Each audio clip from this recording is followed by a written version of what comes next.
it. Don't worry about it.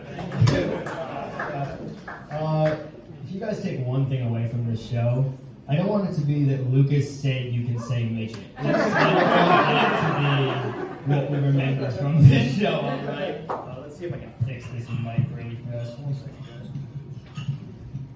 Can you hear me? All good? All good? Yeah, cool. Let's do a quick test. When I say comic, you say strip. Comic. Strip. Comic. Strip. When I say Kanye West, you say the first thing that comes to mind. Kanye. I got a few of you, so you didn't say anything, but your mouth fucking moved anyway. We're going to bring out our next comic right now.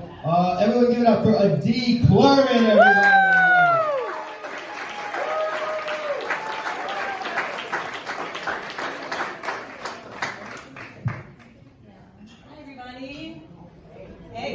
Let's get this started. I am Indian. Oh, no Indian to be honest? No? We got one? Okay, you're going to be very disappointed in like 2 minutes. But great. I am Indian, but I was actually adopted by Jews. Woo. Yeah, like legit Jews. My mom is actually from Israel. Shalom. All right. But I joke with my mom a lot, and once I asked her, and I was like, Ima, and Ima is mom in Hebrew, and I was like, Ima, did you guys adopt me so you could get me on sale? And then, yeah, and she was like, without missing a beat, she was like, baby, of course we did, plus dark meat is cheaper. Funny because dark meat is cheaper, so there's that. But yeah, it's very interesting, like being Indian or being Jewish, but looking completely like this. I look totally Indian, but I know nothing about the culture. So, to clarify, your friend Sanjay Patel, I don't know him. I don't know him, but your friends Amanda Schwartz and Adam Rothstein, I totally know them, and they're my cousins. Yeah. So, yeah, it's also pretty interesting being part of 2 ethnic groups that stereotypically are considered pretty smart. Like every Indian and Jew I know is either a doctor, lawyer, or engineer, and every Indian and Jew you know is probably the same. And if they're not, they're failures. But I thought that I was doing pretty well because I have a master's degree in counseling, which, as an aside, is a total joke of a degree. It really took me 3 years to learn how to say, oh, I get the sense that that's really frustrating. Let's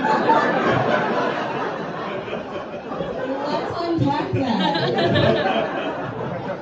But I digress. But anyway, so after 3 years of studying hard and like doing the work, I told my mom and I was like, I graduated. And she's like, oh, you're a counselor. So you're not a psychologist?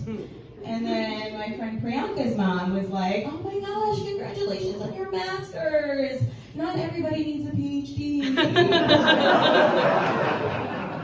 Brutal. Have you ever had friends whose problems are so unrelatable that they're comical? Anybody? Like the ridiculous friend? Let me explain. So I have a friend named Carl, and Carl is an actual stuntman. Carl is a stuntman in the movies. Carl is in his mid-50s, very handsome, very fit, and has never dated anybody over the age of 30. Carl was Leonardo DiCaprio before Leo was Leo. And and Carl called me up recently and he's like, Adi, I don't know what to do. I'm dating a 27-year-old Russian swimsuit model, and she's got over 100,000 Instagram followers, and I'm really insecure. And I just, exactly. And that's what I did. I laughed, and I was just like, Carl, I don't even know what to tell you, except I think you're suffering from what's known as hot people problems. Like, Carl, you have hot people problems. I don't know what to do about this. Like, can you imagine my girlfriend is so hot that I'm jealous of her Instagram followers?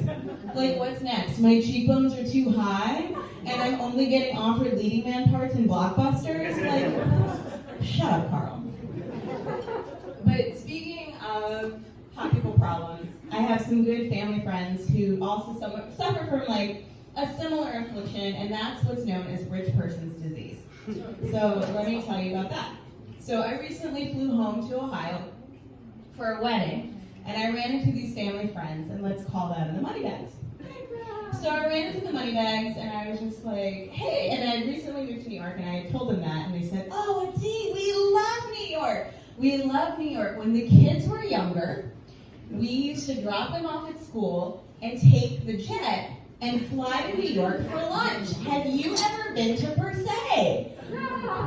No, I've never, exactly, you're laughing. Oh, you're laughing, I've never been. Yeah, but no, I've never been to Per Se. And then afterwards, they were just like, yeah, but sometimes we would be having such a good time at lunch that we would fly back and miss child pickup. Can you believe it? Yes, Moneybags, I can believe it. If you fly to New York for lunch, you may miss child pickup. I'm not surprised. And I can also believe that the next time that you fly to New York, I will fly back to Ohio and rob your house. And I will make sure to leave before child pickup.